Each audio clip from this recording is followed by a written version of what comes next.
Right, morning. The painkillers I'm on are cocodamol and an anti-inflammatory, and of course the wonderful morphine. Trouble is with cocodamol and the anti-inflammatory, they both create a dry mouth. The opioids in cocodamol inhibit the production of saliva, and the other one has a similar effect, so you get a really dry mouth. It's not a great combination. So I'm going to be sipping a few bits of water through this. Now, I'm just going to take you through a couple of the exercises. Leg is particularly painful today, so I may be stretching out the exercises a bit longer through the day. Things we need are some sort of support for your leg, a plastic bag, or in this case a poo bag, and of course your list of exercises. Now, if you've got a good physio, you will have some really detailed instructions of what to do, how many times to do it. It's been going okay.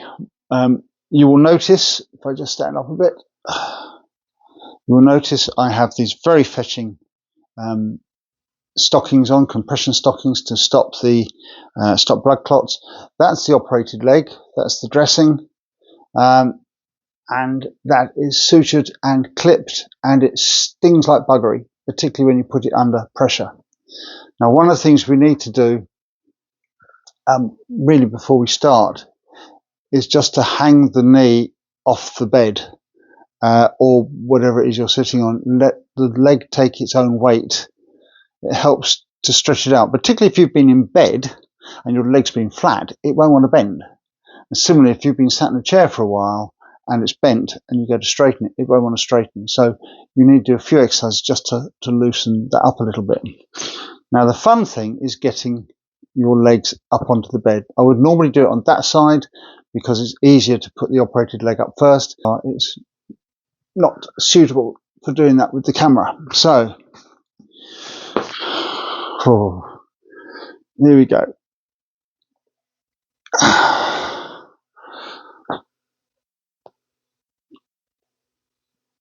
Oh, Jesus. Right. So apologies to any religious people out there. Okay. The first exercise, and I still check them up, even though I've been doing them. First one are heel slides, and that's where this comes in handy because it makes it a lot more slippier if you have that under your heel. Okay. You don't need to bend it too far. Okay. It's just a case of feel the burn and take it down again.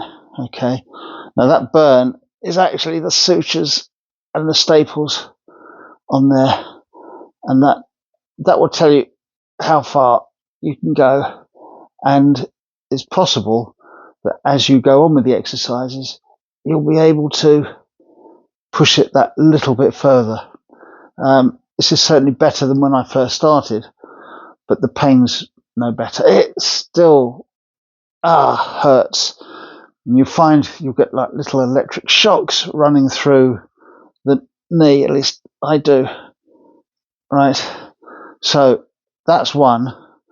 The next one, these are what they call static quads, and the idea, the moment you see there's space under there, I've got to get that down onto the bed, and to do that you need to tense your thigh muscle, right? You can give a bit more support with that knee up if you want, and then push that down into the bed. This is one of the exercises that hurts the least, all right? Tense the muscle, push it onto the bed, and just hold it for a few seconds, and then release it again. Okay, and that also you have to do 10 times. The next one is for the inner range quads. Now, to give you an idea of how good this, or how much better this knee is, although it doesn't feel like it, I couldn't lift that knee up very high before. Okay, I can lift it up high enough now to be able to put this underneath to offer me the support I need.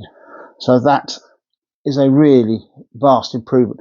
Bear in mind, I've only been out of hospital 4 days, I had the procedure 4 days ago, so I've been out of hospital 3 days. Okay.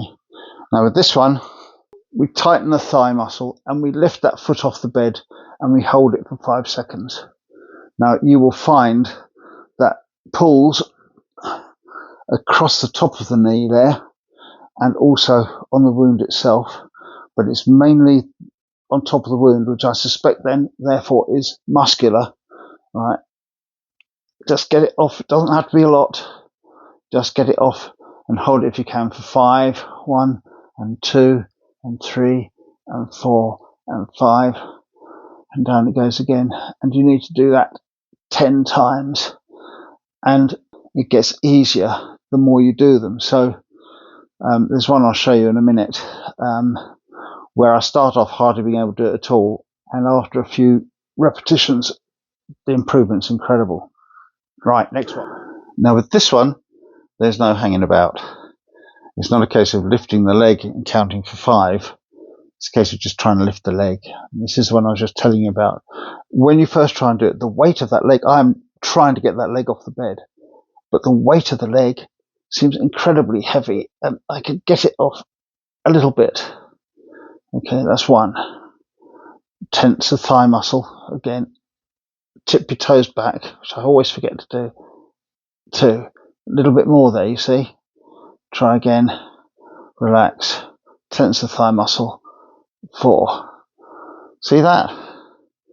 Now that's what you like to see with all your exercises, is that kind of improvement.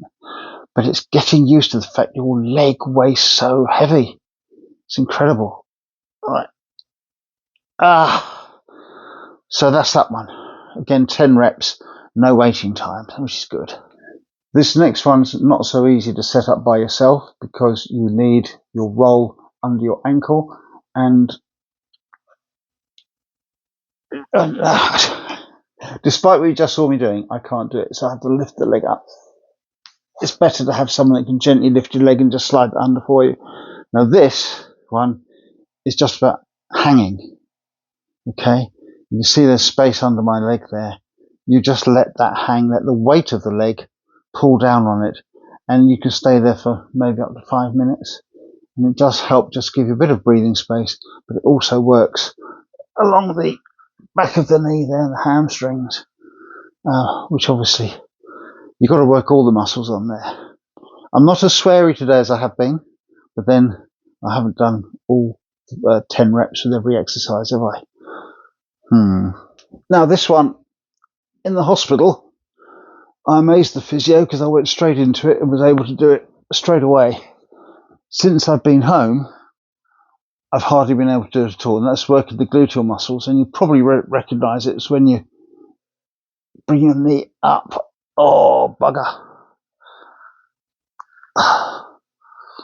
And then that's supposed to be flat on the bed.